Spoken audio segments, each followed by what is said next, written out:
Let me take you to Downing Street in London, where the new Prime Minister Keir Starmer is speaking. Thursday's result, what is becoming clear for, I think, all to see is the mood of the nation, of the country, what is expected of us, and the mandate that we have to deliver change. It's a mandate not just to govern, although it is certainly that, but it's a mandate that has put trust in us to change the country and to deliver. And it's a mandate to do politics differently, and that change started yesterday as well. I have, as you'll have seen, appointed a cabinet. That was done yesterday afternoon and completed. Some went to the Privy Council this morning to receive their seals, which was a moment in history. We followed that with the first cabinet meeting of the Labour government of 2024. At that cabinet meeting, I had the opportunity to set out to my cabinet precisely what I expect of them in terms of standards, delivery, and the trust that the country has put in them. And yesterday I met Laurie Magnus, the independent advisor on standards, to discuss how we deliver in government. At the cabinet meeting, I also discussed mission delivery, how we would put into action the plans that we had set out in our manifesto, and that we will have mission delivery boards to drive through the change that we need, and that I will be chairing those boards to make sure that it's clear to everyone that they are my priority in government. We also talked about preparations for the King's speech, and I reminded the entire cabinet that we will be judged on actions, not on words. This afternoon, I will continue to make a number of front bench appointments. We clearly on Thursday got a mandate from all 4 nations.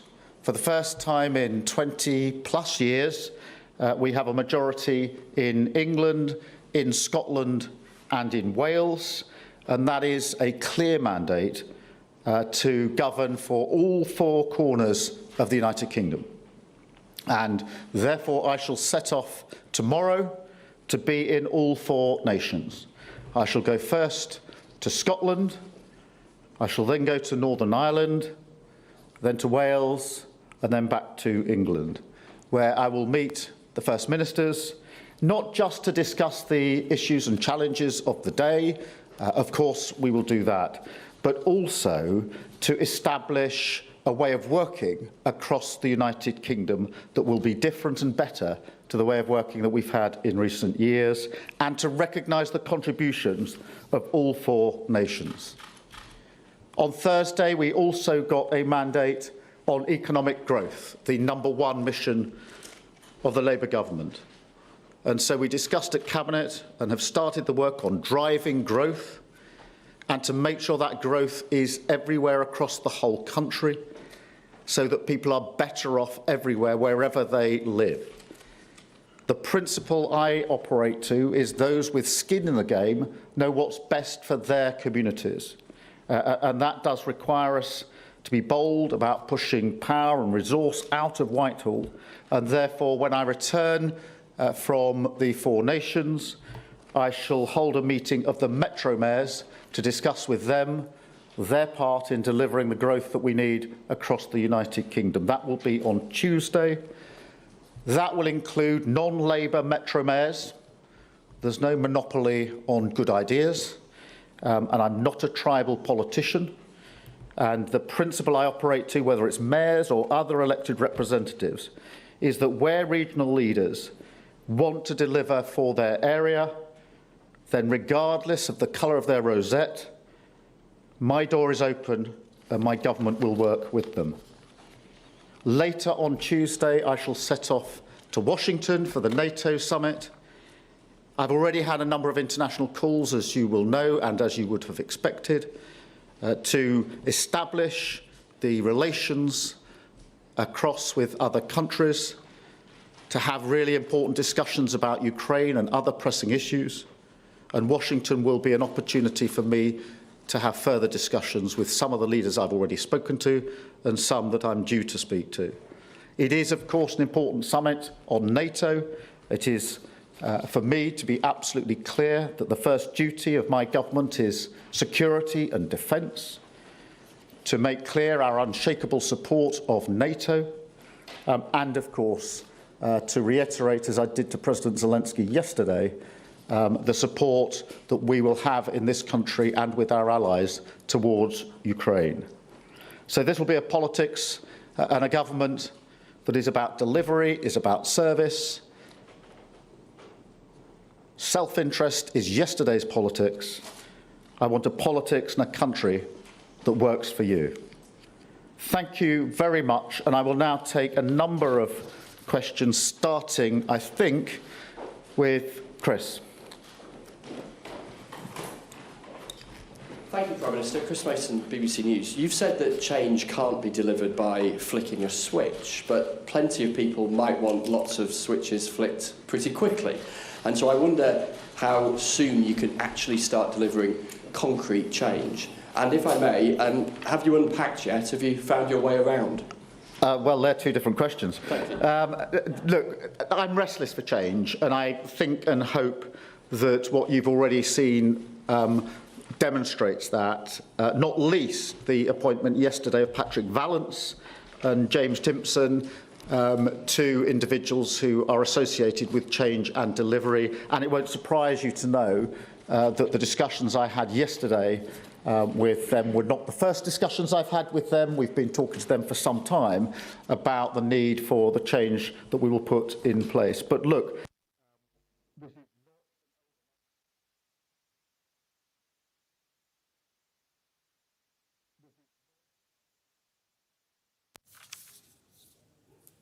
You're watching Al Jazeera. It's 12:08 GMT. We've been bringing you live coverage of a statement being made by the UK's new Prime Minister Keir Starmer. He's been talking to the press. He's been taking questions. Up until Let's listen. The election, I was clearly not wanting to get ahead of the election result, but we have been planning for months, hitting the ground running. I have had extensive conversations myself, as has the now Cabinet, with all those that they need to deliver with, which are to ensure that we can hit the ground running and put into place the plans that we need. There'll be further announcements coming over coming days. But that preparation has been extensive over the last 6 months. I've required all of my now Cabinet to have gone through on their brief the decisions that need to be taken, the people they're going to talk to in relation to those decisions. That work has been going on for 6 months or more, and that means we can hit the ground running. But look, it is not an overnight exercise changing the country. Thank you, Chris. I'll go to Beth, please. Thank you. Thank you very much. Prime Minister, you have won a massive majority, but your vote share is quite low. It's much lower in terms of voter support than Blair in 1997. You talk about the mood of the country. I think you have some ideas as to why. Can you give us one concrete thing that you will promise voters you will deliver in your first 100 days to make them believe the change message? And if you'd indulge us, millions of people saw that exit poll drop. Some of them gasped. What was your emotion when you saw it? Thank you. Thank you very much. Look, the thing that's changed already is the mindset of government. It's a mindset of service, of country first, party second. That's not a slogan. That is the test for all of our decisions. So when submissions come to me from the Cabinet, when I've had to take decisions, which I've already had to, of course, the principle is country first, party second, and that's the driving principle. So that change has already happened. I set out before the election what our first steps will be. We've started work on those first steps. You've seen where Streeting made clear the steps he's already taking to resolve some of the issues that have been unresolved for some time, with a degree of raw honesty as well as to the state of being. So that's the mandate. That's how we go forward. And look, you know, in relation to the outcome on Thursday, it is a clear mandate. We argued for change. We've got that mandate, and we've got it in for all 4 nations, and that is really important for us as well. I was pleased to see that exit poll. I didn't believe it until, like everybody else, I stayed up to watch every single result come in. peppered with the speeches I gave, including the one at 5 a.m. at the event that we held. But it was only as the final results came through that I was confident that we'd got to where we needed to be to do the work that we need to do. Chris, I didn't answer the second part of your... As to finding my way around, I've got a basic understanding of the rooms I've used so far here. And that's good, but there are plenty of hidden places I'm yet to discover. And no, we're not unpacked quite yet, but we will be soon, and we'll be moving in soon. But there's a bit of work to do before then. And of course, I'm off to Washington on Tuesday. Thank you very much, Beth. Robert.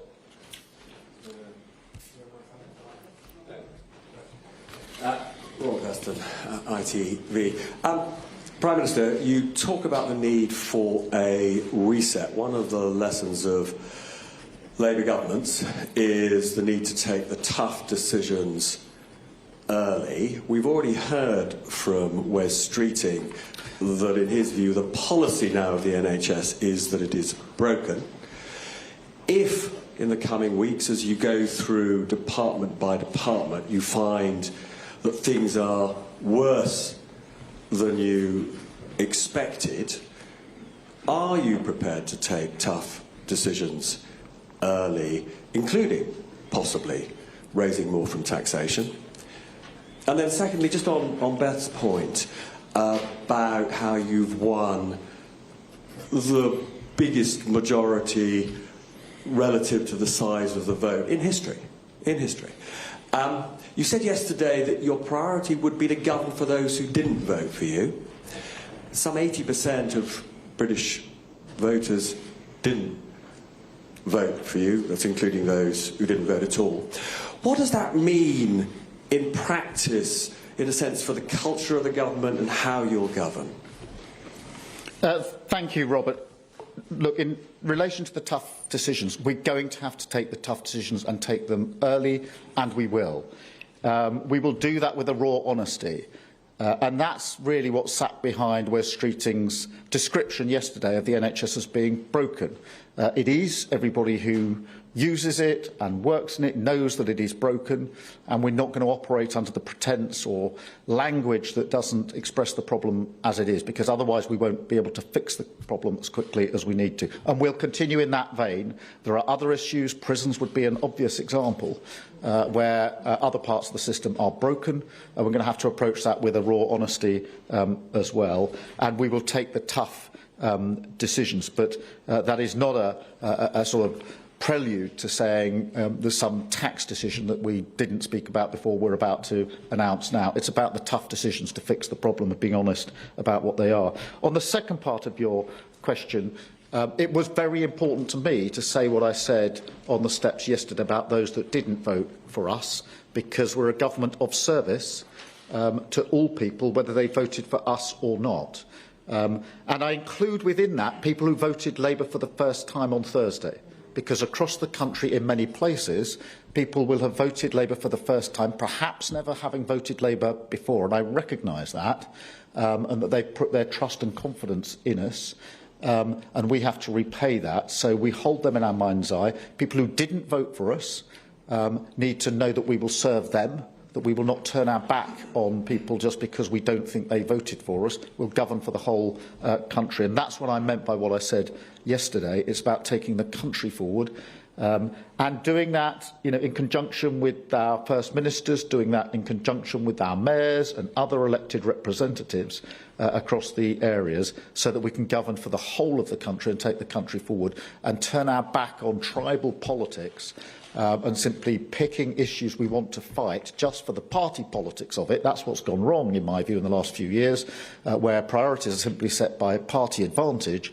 rather than country first. And that's an example of what I mean by country first, party second. And that's the approach we'll take. Thank you, Robert. Paul, Channel 4. Good afternoon, Prime Minister.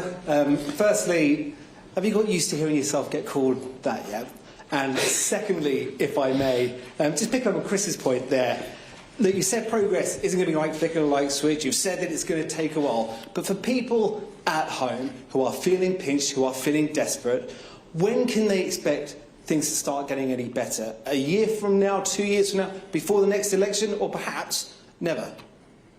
Well, look, on the first question, yes, I'm getting used to it. I'm very happy to be called Keir or Prime Minister. I do recognise, and I said this to the civil service yesterday, why for them it is important to refer to the office holder as Prime Minister, because they're serving the office.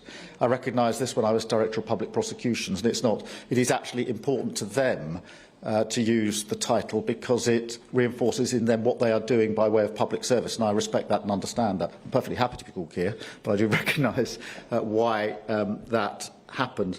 On change, the work has started. And we will deliver change as quickly as we can, and that will include change, within the early months and years of the government. It won't be a question of simply saying nothing's going to change until towards the end of the first term, but different change will be delivered at different speeds, inevitably. What I can't pretend is that we can fix everything overnight. The obvious example of that is the mess the government, or the last government, made in relation to prisons. They mismanaged the building programme. Half the money hasn't been spent. The tough decisions weren't taken on planning. We don't have the prisons we need. And I can't build a prison in 24 hours. But we can get to grips with the planning aspect of that straight away. We can push on. Half the money has not been spent, and we will do that straight away, but it will take time. Thank you very much. Aggie from LBC. Very much. You've mentioned prisons now a couple of times, Prime Minister. I wonder whether you agree with your new prisons minister that only a third of people in prisons should definitely be there.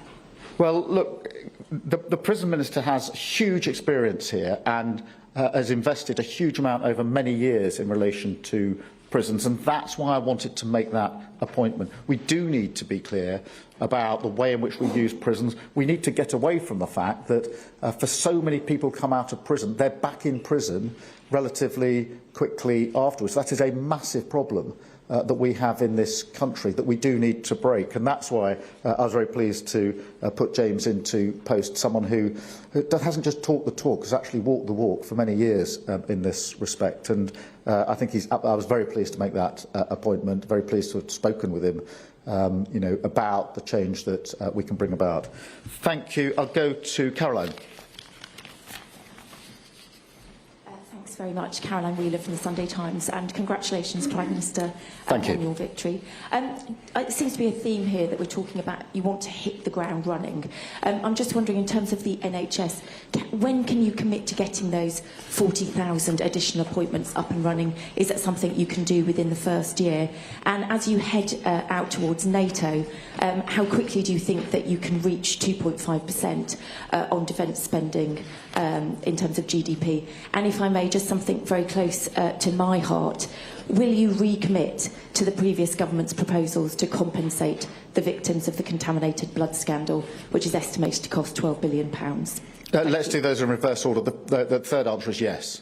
It's very important for reasons that you know better than most in terms of your personal involvement in the campaign that led ultimately to a belated but at least better outcome. So yes is the answer to that. On the 2.5%, look, we are committed to it for all the reasons I said in the campaign. It will have to be done within our fiscal rules, and it will be done within our fiscal rules. But the strategic review will start shortly of our capabilities and an assessment of what is needed where. That we can do straight away, but the commitment to 2.5 is real, but it will be within our fiscal rules, and we will not be tempted, as the last government was, to pretend that money is there now, which isn't there. In relation to the NHS, and particularly the 40,000 extra appointments, the work on that starts straight away. And the way we will approach this is in St Thomas's Hospital just across the way, and other hospitals, Leeds is an example, they have already done this of their own volition, because they were so concerned about the impact of waiting lists on their own hospitals that they set up schemes to work evenings and weekends, and we've talked through with them how they did it. We will use them around the country now, and they've agreed to this. They will go across the country to be deployed to help set up the model in other hospitals as quickly as we can. So I can't say by date X it will happen, but we've already had quite some discussions about how that will be rolled out from day one. And there will be other announcements from various members of the Cabinet in coming days about the actions that we're taking on a number of fronts. Thank you, Caroline. Toby. Prime Minister, congratulations on your victory. One of the things that many of your MPs and people who voted for you will be hoping to hear early on in your premiership is some commitment to tackle the issue of child poverty. Can you give a guarantee that you intend to get rid of the two-child cap on child poverty as a first part of that process?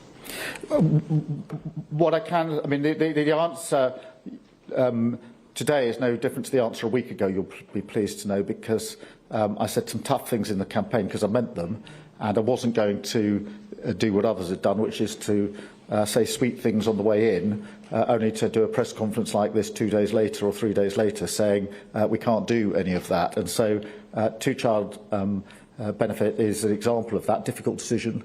Absolutely understand how difficult it is, how important it is. I'm not shying away from that. But you know, we intend to have economic stability. We intend to ensure that we stick to our rules, and that is why I can't make the commitment on the two-child benefit. What I can say is this: we have, and we're already setting out the child poverty strategy, which will deliver a reduction in child poverty. I'm determined to do that. It will be a measure of what this Labour government does, just as it was a measure of the last Labour government that drove down child poverty. I don't want any child living in poverty. And so that strategy will be developed, and as soon as we're able, I'll share with you more details in relation to that. But the fact that I can't make the commitment on the two-child benefit does not mean that we're parking the strategy on reduction of child poverty. On the contrary, it makes it all the more urgent, and we will be working on that and have started on that already. Kate. Thanks, Prime Minister. Can I just go back to the question of prisons? Your Prisons Minister, James Timpson, said precisely this: we are addicted to punishment. People are in prison who should not be, i.e. they're given a prison sentence and they shouldn't be. Do you agree, yes or no? And are you going to continue with the early release of prisoners? Very quickly, Rwanda scheme, is that dead and buried? That's three, Kate, in one. Look, the Rwanda scheme was dead and buried before it started. It's never been a deterrent. Look at the numbers that have come over in the first 6 and a bit months of this year. They're record numbers. That is the problem that we are inheriting. It has never acted as a deterrent, almost the opposite, because everybody has worked out, particularly the gangs that run this, that the chance of ever going to Rwanda was so slim, less than 1%, that it was never a deterrent. The chances were of not going and not being processed and staying here, therefore, in paid-for accommodation for a very, very long time. It's had the complete opposite effect. And I'm not prepared to continue with gimmicks that don't act as a deterrent. In relation to early release, look, we are, as I actually said before the election, we're going to have to deal with the problem we've got with prisons. There is no overnight solution to the problem. We've got too many prisoners, not enough prisons. That's a monumental failure of the last government. On any basic view of government, to get to a situation where you haven't got enough prison places for prisoners, doesn't matter what your political stripe, that is a failure of government. It's a failure of government to instruct the police not to arrest. This has not had enough attention in my view, but it's what happened. We will fix that, but we can't fix it overnight, and therefore it is impossible to simply say we will stop the early release of prisoners, and you wouldn't believe me if I did say it. In relation to prisons and the people that are there, look, I've sat in the back of I don't know how many criminal courts and watched people processed through the system on an escalator to go into prison. And I've often reflected that many of them could have been taken out of that system earlier if they'd had support. And that is why what we want to do with our youth hubs and on knife crime is really, really important, because I want to reduce crime. I want to ensure less people are going into crime. There is a point of intervention, I think, in the early teenage years of children, young people, I think particularly boys in my experience, where we can reach in and ensure some of them do not get on that escalator. It's difficult, it's hard work, it can be done, but if you can pull people out before they get on the escalator that ends up in imprisonment, that means that they have more productive lives and that they don't have the victims of their offences. Knife crime would be an example. It is a clear priority for me on knife crime.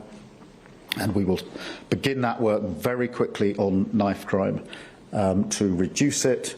But one way, there are a number of ways that are included in that, but one way is to reach out and stop people getting into knife crime in the first place. Difficult to do, but I'm determined to do it, because otherwise you and I will all sit at the back of courts watching the same people being processed over and over and over again into our prisons, where it costs a fortune to keep them there and doesn't have the same effect on reducing crime that we could have if we intervened at an earlier stage. Thank you, Kate.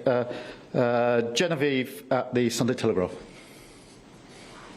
Hello, Prime Minister. Given that it is your view that the NHS is broken, are you happy with the performance of the NHS Chief Executive, Amanda Pritchard, and will you be keeping her on? This is not aimed at the Chief Executive of the NHS. It's a reflection on the failure of leadership of the last government. But it is a raw honesty about the state of the NHS, because we will not fix it if we aren't honest. It's a tough thing to hear if you work in the NHS. Obviously, my wife works in the NHS, as I may have mentioned, but it's tough because if you work in the NHS, you're putting a huge amount in difficult circumstances. It's unrelenting. But you know, we have to be honest about this. It's broken, and our job now is not just to say who broke it, the last government, but to get on and start to fix it, which is what we will be doing, and Wes Streeting has already started on that work. Thank you. And then Mikey Smith from the Sunday Mirror. Your cabinet has more members that went to comprehensive schools than any before, if I'm not mistaken. How important was it to you that your top team reflect the country they're going to be running? And quickly, if I may, shall we expect any more peerages to be given to experts so you can bring them into your team? Just on the first question, I'm really proud of the fact that my cabinet reflects the aspiration that I believe lies at the heart of our country, the aspiration that so many people have, wherever they started from, to make a journey in life for themselves, for their families, their communities, and ultimately for their country. And I said that at the cabinet meeting this morning, that I'm proud of the fact that we have people around that cabinet table who didn't have the easiest of starts in life. But to see them sitting in the cabinet this morning was a proud moment for me and for this changed Labour Party, and a reinforcement of my belief in that aspiration, which is a value that I use to help me make decisions. It's an anchor for me. In relation to future peerages, well, look... And you're watching Al Jazeera. We're bringing you a press conference being held by the UK's new Prime Minister Keir Starmer from the official residence Downing Street in London. He's covered a variety of different subjects, talked about the formation of his new cabinet. He talked about the fact that he's going to be travelling around the country in order to be able to meet the First Ministers of Scotland, Northern Ireland and Wales, where Labour also had major gains in the general election. He did make a point that he returned to on several occasions. The mindset of the government has changed. He said it's a mindset of service.